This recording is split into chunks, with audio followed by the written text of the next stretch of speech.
This is part 4 of a 4-part series of preparing to pre-fish for a September tournament at Roosevelt Lake. Hello, I'm Joe Michels, the owner of Fish Point, and this is our media channel. Welcome. There's one more technique I like using when I'm fishing structure, especially if I'm fishing flats or flats with breaks or bigger sprawling points, not really pointed points, but more broader sprawling, and you're trying to find the fish, and that's going to be Carolina rig. I love Carolina rigging the Yamamoto cuttail worm. I like it's again, it's a fairly sizable bait, okay, and I like that. When I pull this through the water, that cuttail is kind of lazy. The worm kind of does very lazy action through the water. Now, let me show you this. This is a cool little apparatus here where I use it to hold my pre-rigged Carolina rigs. Let me pick one off here. Right. I pull off this little, you can't see what I'm doing, I pull off this little tag, this little, and I just unwrap it, and there's the hook, right? Now it doesn't matter if this has got, you know, this is, I don't know if you can see this, it's probably 3 foot long. It's got a 3/0 hook. I'll hook it up, and I'll use pretty heavy weights like this ½ ounce. I get this ½ ounce weight again, or even heavier. I have some more in here. Heck, I've got, you know, 3/4 ounce weight. It might be a 1 ounce weight, no problem. This is probably a 3/4. The color doesn't matter on the Carolina rig, but you know, something you can get down there and drag. And again, this bait is about stirring up the bottom. So the big weight's stirring up the bottom, and along comes this lazy bait, this little worm swimming along, and I'm very, very successful with that. Now, you can throw a lot of different baits on Carolina rig. You can throw these craws, okay, you know, throw a craw behind it. You can throw brush hogs, whatever you like. But again, I like throwing that on areas where I'm fishing areas that are flatter than more pointy.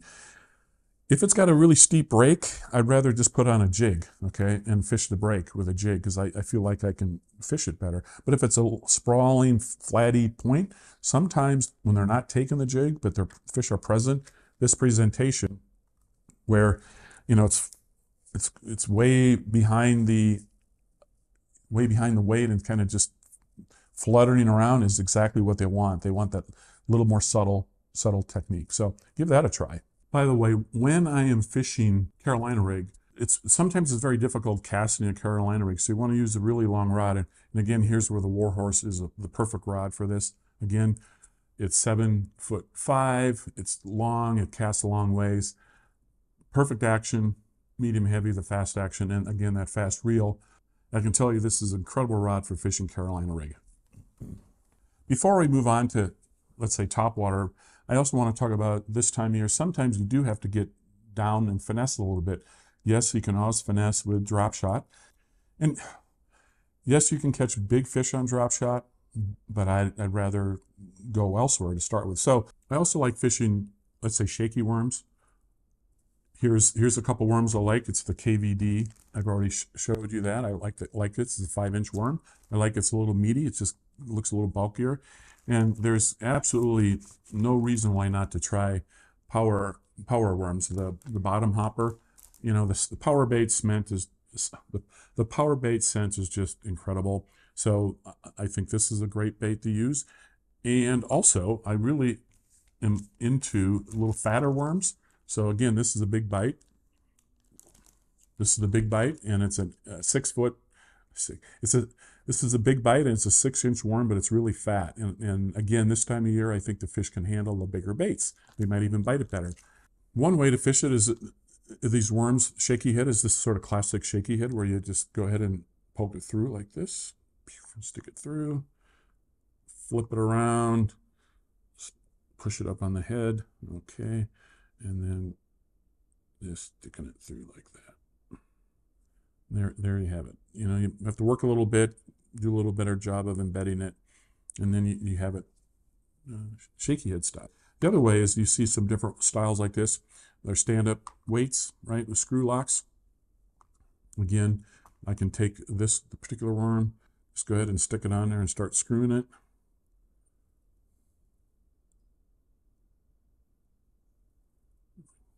One thing about screw locks is they tend to go on a little tougher to get on, but they tend to stay on real well.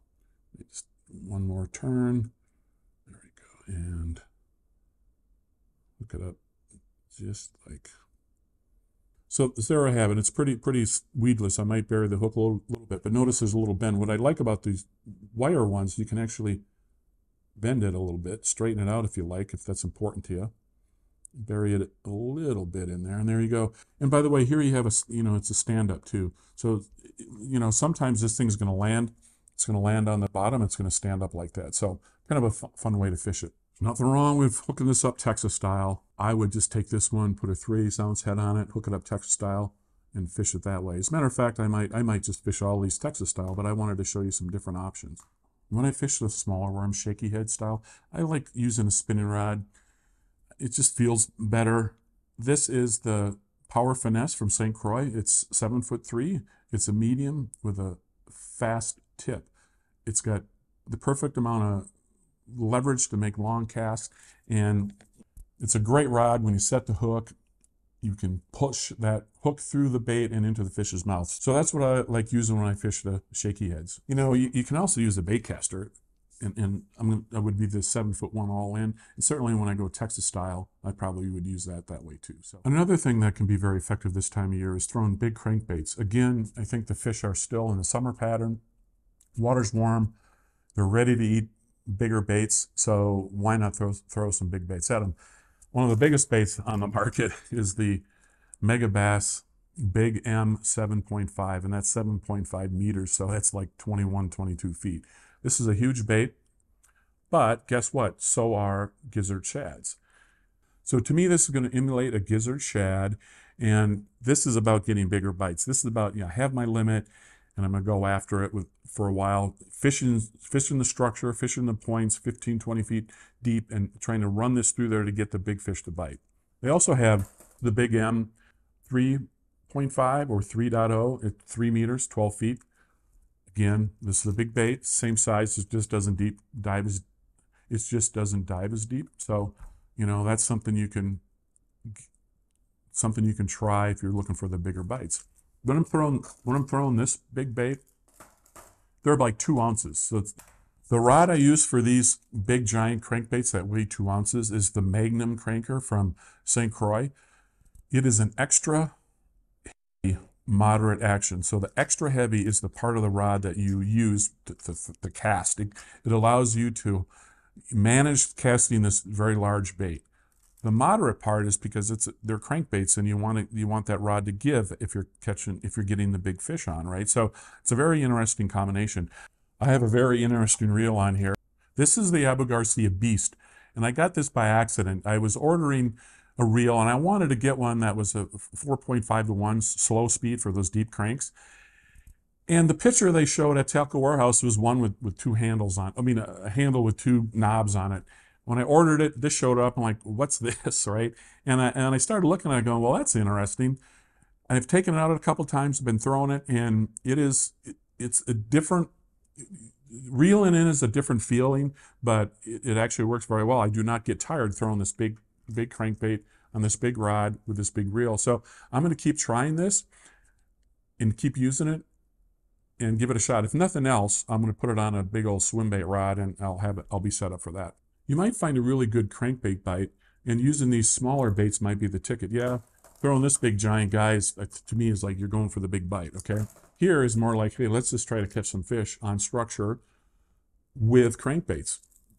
One's the deep 6 and one's the deep 300. They're pretty close in size. I'm just trying them out.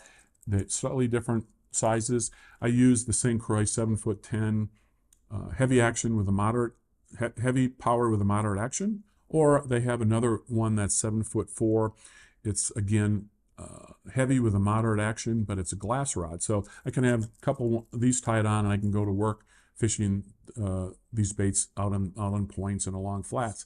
One of the challenges of fishing a crankbait at Roosevelt right now is just so much brush. So one of the strategies is to get out on structure and having these baits just hit the tops of the trees, catching the fish that are suspended in the tops. What's interesting about this, you can cover a lot of water. So you can go down a flat that, you know, you're sitting in 25 foot of water and you're casting to 15, and you can bring that crankbait down and you can be touching the tops of the trees, and you can just cover a lot of water. Gets a little breezy, a little wind going on. It's a great way to catch fish. And finally, let's talk some topwater. Again, I'm going to bring up the buzzbait. I've talked about this already, but boy, I tell you what, October is certainly a great time of year to fish a buzzbait, and we're in this trend. We'll be transitioning late September. Maybe the buzzbait's going, but again, the buzzbait going in the backs of the coves where the bass are feeding on the dragonflies. Give it a shot. Go down flats. Run them on the buzzbaits. There's so much brush in the water right now that these fish, good-sized fish, could be just sitting in 1.5 foot of water, waiting for shad to swim by, waiting for a dragonfly. You don't even know where they are. So covering a lot of water with a buzzbait is a great way to go. If you want to get bit with a big fish, sometimes in the mornings or actually in the middle of the day, you can be throwing these big spook-style baits, right? I like this pattern as you walk it through the water, because, you know, this is the time of year where the baby bass are up feeding on shad, and the bigger fish want to come up and feed on the smaller fish. So this can be a great pattern to throw. This is an old school one. It's got a glow paint job on it. I love it for throwing it in bright in the bright part of the day. It looks like it glows in the water. I don't know if that matters to the fish, but I catch fish on this bait, so I love throwing that. And then, of course, if you just want to go big, then, you know, go with this big giant bait like this. There's a difference between these two style of baits. This one you can cover a lot of water, and this one you got to slow down. So I like using this to target things. If there are spots along steep breaks where the bigger fish will come up and feed on the bluff walls, paralleling the bluff walls. If you've got a spot where there's boulders, okay, and you know it's like, yeah, there's a, you know, a stretch of boulders that are 100 yards long, or that's a long, 50 yards long, go throw this on it, try it, give it a shot. What's also interesting about these baits is you can throw them a long way. So if you're out there and you're seeing boiling bass and you're going along fishing this bait, and all of a sudden you see some boils behind you, you can reel up fast and throw this out there, land it right on top of the boils and get it going, and you can often catch fish that way. So, you know, sometimes it pays just to have a bait like this just tied up and handy so you can pick up and throw at boils. So that's the end of the 4-part series. Thank you for watching this. I hope you learned something. Tell me what you think in the comments. The comments help with the algorithm, so, you know, please do that if you don't mind. Like it, subscribe, have some fun.